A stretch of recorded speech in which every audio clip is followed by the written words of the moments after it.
Welcome back, everybody, to our challenge podcast. It's just Fan Guy and I right now, the two guys who are anti-haircut right now. But at least Fan Guy has some lovely locks. I hope to get a haircut soon.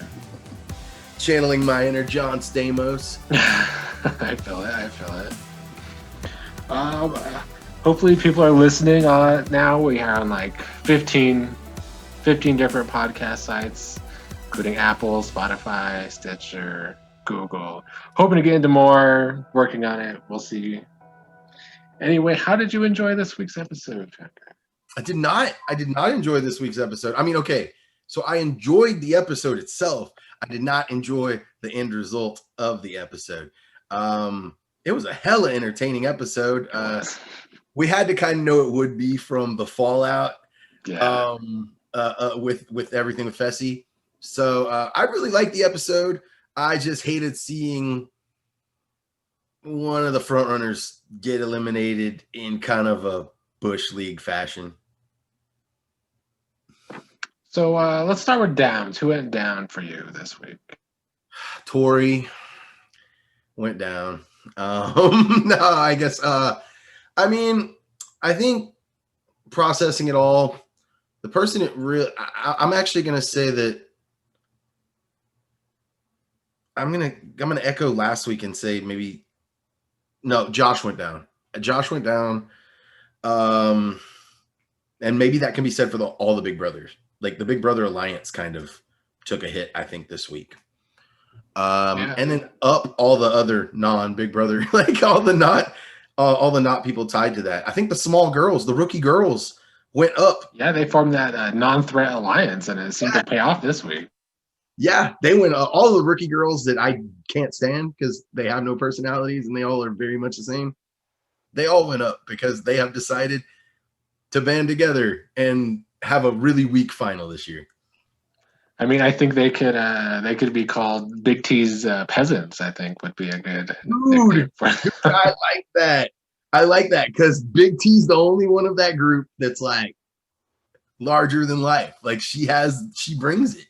The rest of them are her peasants, and they're also, I've said this like every episode, they're all so interchangeable. Like you could put any dainty little Instagram model in any of those spots, and they're all just, that's what they're there for. Like let's get some, you can still get hot people with brains. I'm surprised you're saying this about Gabby after all these weeks of talking about Gabby. Yeah, I love, look, I like eye candy as much as the next dude. That's what I'm saying. Like I have no problem with this stature of girl being cast. But like, let's get some more like our hot girls. Are y'all out there with personalities? I'm sure there are. Because MTV, y'all need to find them. Because I know they're out there. I know some of them, but MTV seems to not do a good job finding them. So yeah, but they went up because they're smart. I'm not knocking their intelligence. They click. Yeah, they're thinking. I was torn between putting Josh down this week or Corey. Corey lost. Natalie gets Ashley. I don't know if that's going to be the best duo for Corey. But I also had Big CT up again for the second week in a row. They're just they're killing it right now. Yeah, they really are. That's a good one to go up for sure. Corey, I don't necessarily know if I don't think necessarily Corey's went that much down with partners because Ashley's a really good competitor. Like for as annoying, I think it's a combination of things because he also lost Nelson and he's just fighting now with people a little bit. No. He's kind of in a down spot, I guess. He is. No, he is. And Ashley is really annoying, and she has the propensity to bring a lot of fire her way. So it's not it's not an upgrade on partners, but competition wise, they could be okay. And the fact that neither of them have a gold skull yet, they'll be more apt to maybe throw themselves in or be a little more hardcore. That team, they're there to play. I think Ashley will also try to not stand the fire like she tried to do a little bit this week. I mean, she had to. She didn't have a choice. She can't help herself, though. I just don't know if Ashley can help herself. Like, I don't know if she has the ability to not stir some shit up in the very near future. Let's go ahead and start with the fallout with Fessy. Corey was the first one to, of course, give him shit. The crowd was watching, and then also, of course, Josh decided he had to join in too. Of course, you already know your favorite guy is gonna like come in He loves it. And Fessy called him, and as much as I have a distaste for Fessy after last week, you know, even as a viewer, and as a player, because strategically, I just don't like anything about that move on any level. So I have this huge distaste for Fessy.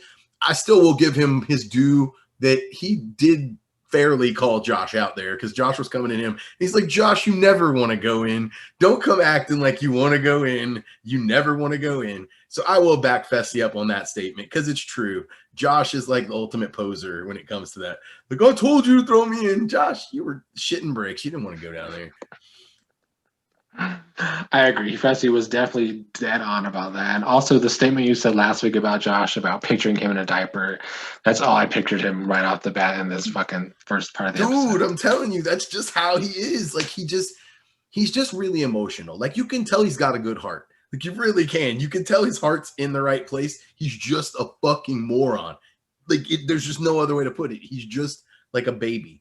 And it's gotten to the point where I think most of the house is so used to it that they kind of just brush it off as it's just Josh now. They must, because it would get on my damn nerves. It has to be. Like, I think they're just like, it's just Josh. Like, it is what it is. But yeah, no, the Fessy fallout. I mean, Corey had every right to go say something to him. I'm glad he did and didn't just try to. And I actually thought they were going to repair it, but after watching that and seeing some of the news from around the world this week with all that, they're not. That's done. Like, Fessy put a fork in that. Yeah. He put a fork in a lot of his alliances going forward on this show if he sticks around. Yeah. He might realize it too. This might be his last hurrah on the challenge, because he really did. He effed up his entire future game, like, completely. How did you like how Casey handled this? Because she's in a hard spot between now being Fessy's partner and Josh always popping up. I think it's like we were saying, like, Josh being Josh almost was like Casey's training wheels for all this, because she has to deal with him so much. She's like so used to it and so like versed in it that I think she handled it like a pro. But Casey is a consummate game. It helps that she's always so chill. That's what I mean. She is like, that's her strength. She is just level, man. And so, I mean, I'm sure it frustrates her, especially because Fessy has a gold skull now and she doesn't, which could cause a interesting dynamic. But even when they showed the skulls this week, it was like all guys who had skulls. So it's not going to be hard to predict that. But then again, the teams are unbalanced again, so it almost has to go back and forth until it's an even number round. So I still think they need to throw a wrench into that so that it's not so predictable. Yeah, it's going to be hard for them because the guys have 3 and the girls only have 1. They're kind of in a tough spot. Yeah, production-wise. Because when somebody gets eliminated, they have an opening that has to, so it kind of has to go back and forth.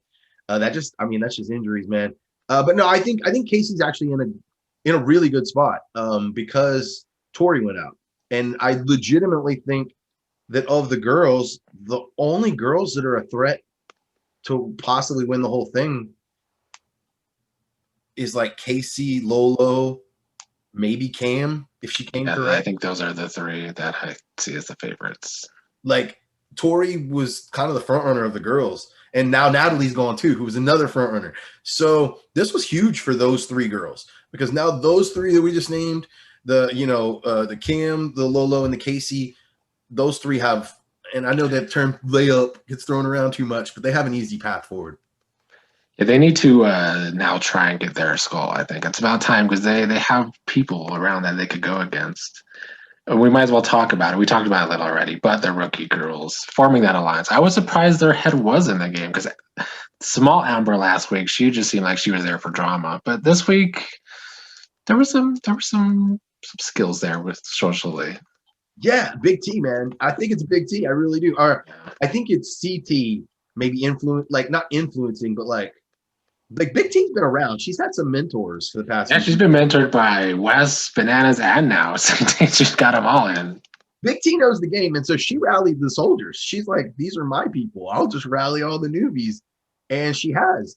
And I actually think it bodes really bad for the girls that we just named, as weird as much as I think, because I think they're going to get put against each other until there's one left. And that one left is going to clean out the rest of like whoever comes back at them. But I think because the girls now have that's like the biggest majority alliance in the house almost, that they have a lot of control. And I think we're going to see Cam, we're going to see Lola, we're going to see Casey against each other. Well played, rookie girls. Well played. For sure. Big T. And that's good for CT, I think, as well. Because he's with that group. Basically, the rookie girls are going to look out for CT. And he's going to be able to go down there and get it when he wants it, which is probably going to be something physical. And he's probably going to want somebody like Jay or Mishi because he's just, CT knows what's up. Do you think it'd actually be good for Aneesa? Because, like, she's kind of in the middle now. Nah, man. Aneesa just lost her closest ally. And but she has a gold skull. I'm not trying to hate Aneesa. I'm not. She's not built for the final of the challenge. She's just not. And so I do think it's good for her. I'll make a prediction right now. Aneesa makes the final this year. Aneesa actually makes the final and shows everyone that we were probably right in our assumption that, and I think she's going to finish because she's got heart. It's not a matter of that. I just don't think she has the physical capabilities to keep up with some of the other people that are going to be in that final. But yeah, position wise, I think she's in a great spot. I think she's going to just coast to the final. And that's good. I think she can. I think everyone else should let her. I don't understand why they don't. They probably will. It seems like this season's a season of thinkers. So let's do it. Let's let her get to a final and prove herself, or prove everybody right or wrong and show what she's got. And if everyone's right and they assume she doesn't have the cardio for it, then it's just a dead spot in the final for everyone to beat. So it's absolutely the right move just to let her go. And if you're the rookie girls, put those powerful girls against each other. Well, we touched upon it. Natalie had to leave. She was pregnant. She also had a miscarriage. So I feel bad for Natalie all around. That's news to me. I had no idea. I did not know why she got called. That is why she had to leave. Wow. Tough break. Tough break on a lot of levels if she had a miscarriage too. Damn, Natalie. Yeah. Oh. I feel bad for her all around because I do love Natalie. Yeah. But I hope we'll see her back. And I'm sure she will on the challenge, but I hope she plays Survivor again one day too. The way TJ talked to her when she left, you could tell that he just gives different people different endearingness, different levels of endearing on their farewells. And you could tell when he looks at somebody and says, "You will be back," that he already in his mind knows that they're planning on bringing that person back. So I think Nelson's going to come back. He was really endearing to him. And he did the same thing with Natalie when he let her go. He was like, "I'm sure we'll see you back." Because TJ knows that Natalie has the physical capabilities to win that final. And that there aren't a lot of girls that do. Yeah, she's built for this game for sure. Mm-hmm. I mean, because it is gender neutral. The final is a gender neutral final to a degree. I mean, and that's where I think it's kind of like a tightrope where people walk, because I've seen people debate that topic a lot of whether the finals of the challenge is gender neutral. And I think to a large degree, they try as best as they can to make it gender neutral, considering it's so physical. It's also good that it tends to be like boys versus boys and girls versus girls, or like duos. So it has to be a boy and a girl. Yeah. And then that's the right way to do it, I think, because it's just like I said, physiologically, dudes and girls are just built differently. Ashley, but you got people like Ashley who've shown in the past that they can, especially because the final's so much cardio, which is why, again, Aneesa just let her through. But I think if Lolo gets to the final, she's going to be a huge. Oh yeah, she should be the favorite overall. I think she could beat the dudes. Like I think Lolo is. I could see that. I think so. Do you want to talk about Ashley's return? I mean, you already touched upon it, but what do you think she needs to do? She's already been eliminated. There's going to be a target. She did the right thing so far. She kept her mouth shut and just let the drama unfold in front of her rather than taking an active role in it like she always does. I don't like Ashley. Ashley annoys the hell out of me. Same. But, I mean, I guess when you look at what other girl was eliminated that they could bring back this season? They were all injured, weren't they? Yeah, that's what I mean. That's what I mean. So I think she was the only option. And the only other girl that I vividly remember that I would like to see the challenge have brought back, She probably doesn't want to come back, and that was the Sarah that Bananas did dirty. Back in the, I would have liked to see her come back. She was a hell of a competitor. But other than that, I mean, Ashley seemed like a logical choice because, again, the producers know that the female side's kind of weak. They have to know it. And so Ashley, love her or hate her, she's a competitor, and she can compete. What stood out to you during this competition? I have some notes here. I thought Jay did great during the rope part of the challenge. He was the first one out. He's always quick. We always talking about a little bit. Leo is always he always comes through. He's a small guy, but he always is. He held his own. I mean, not as great as Jay did, but he did hold his own too, at least at the first. I mean, he said it. He throws around 300-pound men for a living. That's what he does. So that bit, especially for a little guy like that, that builds a certain that's what it's like when it comes to competitions. Leo is the one guy that I'm not going to say his stature matters that much. Like, I think his stature matters very little in terms of his, and he's a dark horse. He's very athletic. And the comp would be big too because he's a quick guy too. Mm-hmm. I agree 100%. And Jay, like you said, I think Jay did great. I'm worried about his partner. I think Teresa, it might as well. Teresa is the same level of, I don't know. Because I remember Teresa wasn't always this way, but I think that she's gotten to the point in her life where she is now not a very strong competitor. So I worry about a little bit about Jay just because of his partner. But I think Jay is great. And as far as the competition itself, I don't know, man. I was trying to conceptualize the best way to do that if you had to. But it didn't look like they had a lot of places to grip. Like, it didn't look like they had a good foothold. No. It just kind of looked like a flat surface. Like, they were literally just kind of deadlifting their partner. And that's hard. But I mean, is it any surprise that CT won in that case? I mean, I guess not. You would think someone like Fessy, who's supposedly so great at challenges, would be strong enough. Who was Fessy's partner in this one? Casey. Okay, yeah, she's kind of small too. So yeah, I mean, but Big T's a tiny little thing, and CT's a big dude. So I'm actually most impressed by Jay, to be honest. That just 100%. Just getting that close to CT, yeah, having to lift that much more weight because he had the bigger girl, he has the less mass, but he had the better technique because he's a rock climber and stuff. So props to Jay, man. Jay is Jay's another dark horse. Like, him and Leo both are small dudes who can compete. I agree. And I hope one of these girls turns out to be that way too. Like, I really do. Like, all the girls that I'm just like, they're all layups. I hope that they're not. I hope one of the little Ambers comes out. I hope so too, because I guess we haven't really got a chance to see them really prove themselves yet. You never know, though. Yeah, I mean, look at Da'Vonne when she was on Big Brother, always sucking at challenges. But when she got on the challenge, she held her own, always well in eliminations. Oh, so she surprised the hell out of me on the challenge. Yeah, I don't know if she started working out before she went to the gym. She must have. But she was in, like guys like Bear even. And Bear's a freaking joke. Like, I cannot stand Bear. I liked Bear till last season, but yeah, he's a joke.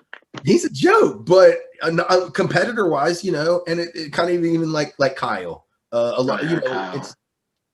It's important to not judge a book by their cover, but I take the stance that Tori took in her speech this episode, which is, I'm not claiming to know what these people can or can't do because I haven't seen them. But what I do know is that this person right here is a beast and I don't want to go against them. So I'll take my chances with an unknown over the beast. And I feel like from a game player's perspective, that's the way you should think about it. Give me the unproven person over the person who is proven to be a competitor. Well, in the end, it is CT, big CT that wins the challenge. I guess the question is, can the old CT really be back? He won this challenge, blew almost everyone away except for Jay. I think it goes back to, and we've hit on this on a few episodes too. I think it comes back to, for me, CT's experience level. CT has been there for so long that he knows exactly what to expect every season. And so I think for CT to come back this season, say he's in great shape, and prove it so far. I mean, he needs to go into elimination and get that skull. But other than that, Yeah. I mean, yeah, I believe CT is there this season, and I definitely think he's probably one of the favorite guys to win. My favorite part of this episode was CT trying to get Big T to do her mean face. That would crack me up. Face. I think Big T she's carrying the girl side of this season. She is bringing the entertainment. She brought herself in this challenge, even though it was CT doing most of it. She's She in the was VIP room. being the queen of the episode. Just Yeah. entertainment all around. She's great in the diary room. That's why she gets the most airtime of the diary room. Big T is good for the game all around.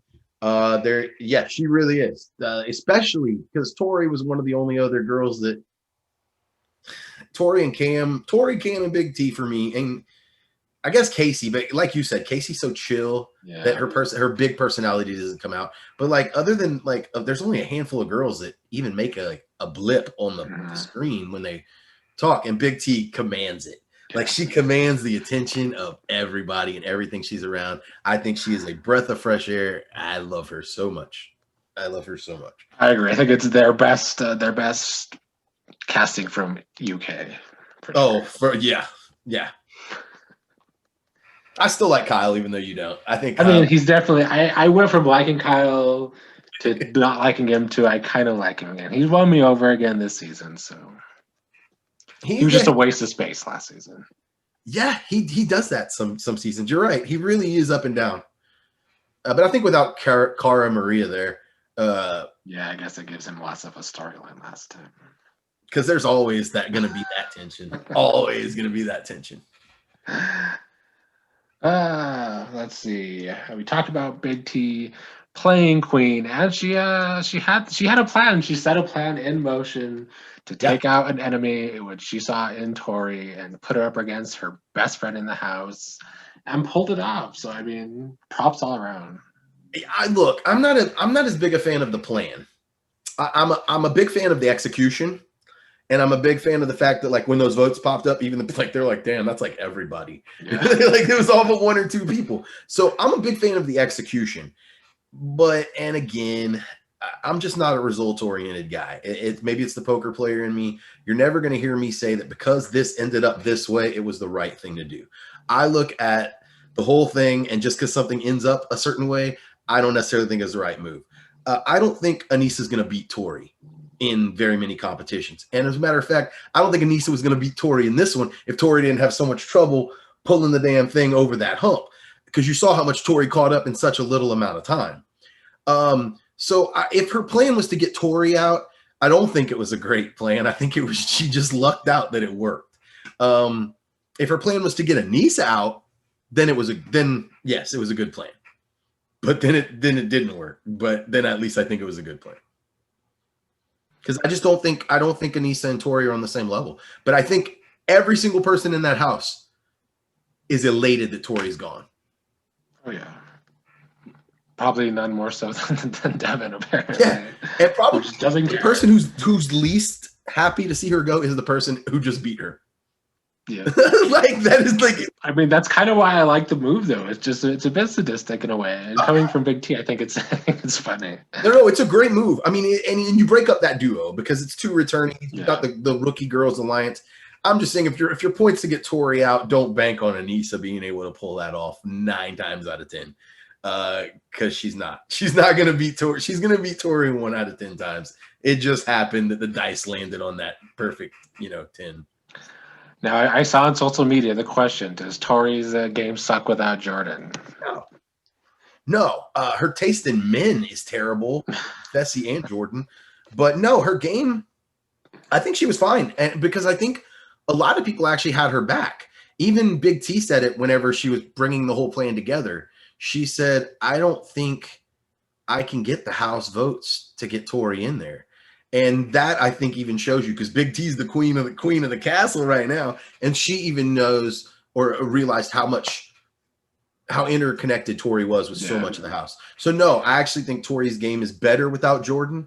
I just think she got really unlucky with this challenge and didn't figure out to use the momentum quick enough, like push the thing back and bring it forward with the momentum to tip it over. And she didn't figure that out quick enough. Do you think there's anything she could have done with the rookie girls to not have them? Because I was thinking maybe her and Fessy were having sex because his bad social game kind of rubbed off on her a little bit. It does explain why we haven't seen Gabby and Fessy make out until after Tori's gone. Yeah, true. Don't know about that because we haven't seen that clip happen yet. True, touche. It could be, bro. It absolutely could be that they were hooking up. I mean, I don't know. But Tori is, but Tori's game without Jordan, I do believe was just fine. It was fine.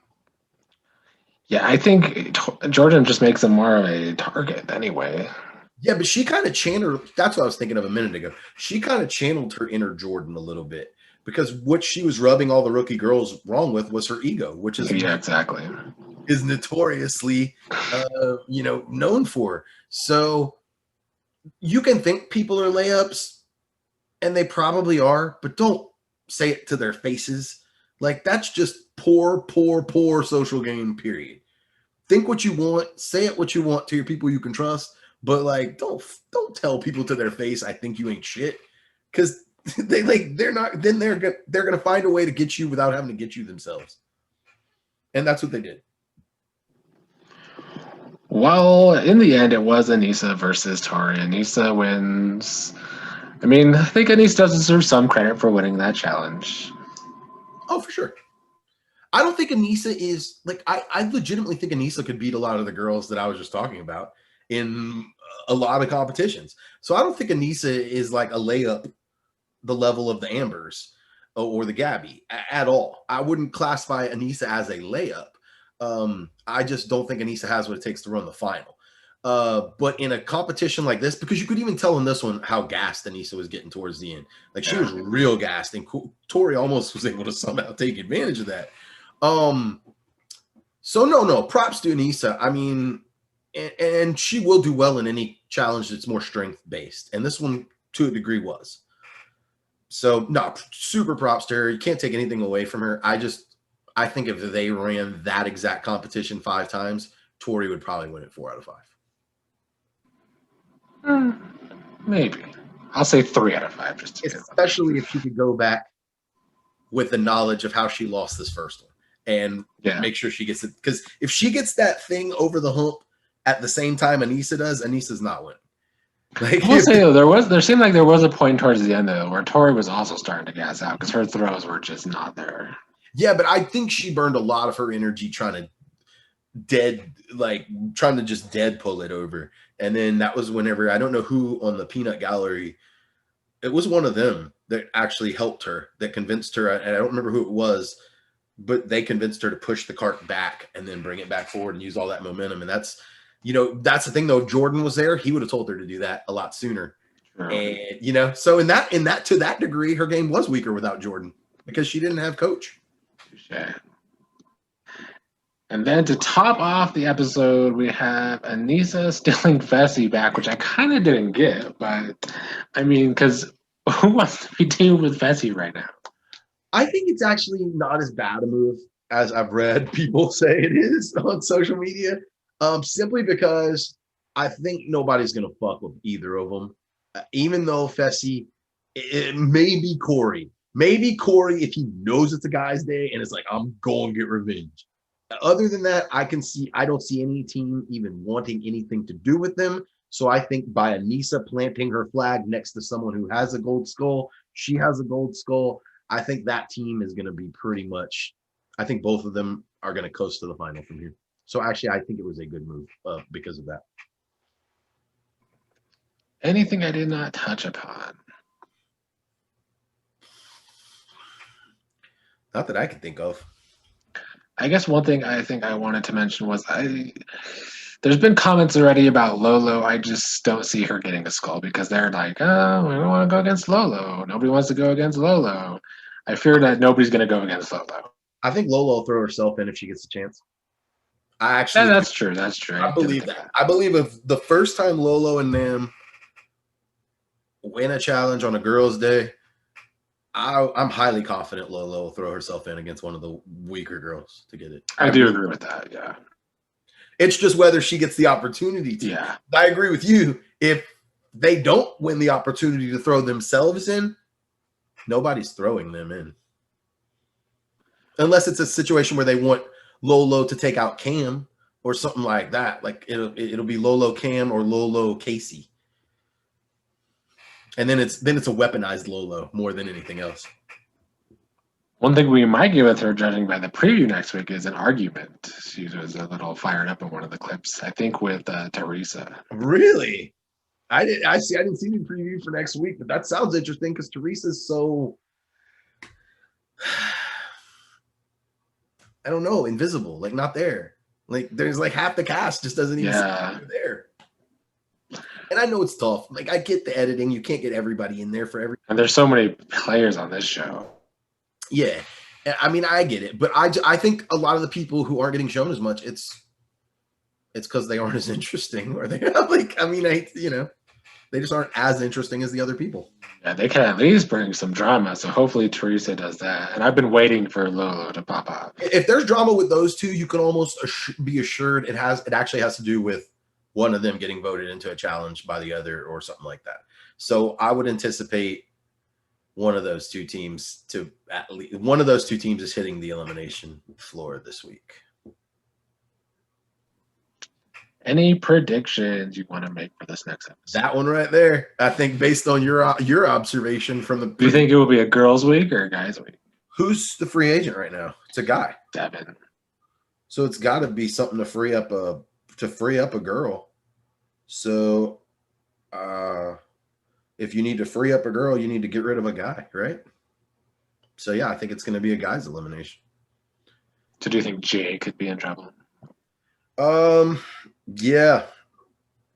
I don't really know why, but I think the guys' half of the house is way stronger than the girls' half in general. Because even the weakest guy left right now is probably, it's Mishi for sure. I'm sorry, Kat. I'm sure you're a cool cat. I don't know you, but you're definitely the weakest dude left. Yeah. But then after Mishi, it's a big gray area in my mind of the next group of guys. Because it's like Leo, and it's a bunch of strong guys. Jay, so I don't see any way that it shouldn't be Mishi going down this week, for me, but it could be Jay versus Mishi. And I would like that for Jay. I would agree with that. Leo. I mean, I feel like because it looked at first, the start of the season looked like, Leo and Gabby, they're the easy ones. But I'm thinking people might be a little afraid of Leo. Yeah, on a guy's day, yeah. He's no joke, man. That's what I'm saying. Like, I mean, you're a professional wrestlers. It's sports entertainment. It's performing, but these are world-class athletes. This dude is legit. So yeah, I think that's one of the teams that has a really strong guy and a really weak girl. Because I do think I'll go on a limb and say I believe Gabby is the weakest female there, competition-wise. Yeah, even against Little Amber. I do. I think those three are the weakest, the two Ambers and Gabby. But I'll take Big Brother Amber over both of the other two, over Gabby and the other little Amber, just because I remember Amber being on Big Brother having a little bit of spunk in the challenges. So, but I don't know, man. Amber M, who knows? She shows fire in some of her conversations with Devin and stuff like that. That translates to some sort of competitive spirit. Who knows what we'll get out of her? And I hope she brings it, but she don't want to bring it if it's against Lolo. Like, sorry, you bringing it ain't gonna be enough. Do you like Devin's strategy of just he's fine being the rogue agent, not being really close to anybody? I like it. I mean, heck yeah, he's the loner anyway. So yeah, absolutely, and he's safe. And usually you're safe when you. I mean, I think the rogue agents have been safe. You can't get voted in. So I think Devin, what happened to Tori was like the best case scenario for Devin, because he knew that by the way the teams went and he was the free agent, he's like, well, I'm safe for another week. 100%. I don't know if Devin, he didn't calculate it because I don't think he thought that Aneesa would beat Tori. But Devin 100%, 100,000 million% is happy being the rogue agent. but he's going to be unhappy. I have a feeling with his next part. Well, fan guy, would you like to plug your YouTube channel you're gonna be starting? Oh, Ultimate Fan Guy on YouTube. We're doing all kinds of cool stuff. We are doing remakes of music videos, trying to avoid copyright infringements, all kinds of stuff. Like it's a blast. But yeah, check it out, Ultimate Fan Guy on YouTube. We're gonna be putting out a lot of cool material. Well, I want to thank you for joining me. A little shorter this week with less people, but fun as always. Another good episode of the season, despite Natalie having to go, which I knew she was going. That was the spoiler I saw at the beginning of the season. Natalie would not be around. That sucks because she's perfect for the show, man. She's perfect for that show. She's got the brains and the brawn. Exactly. Well, I will see everybody next week.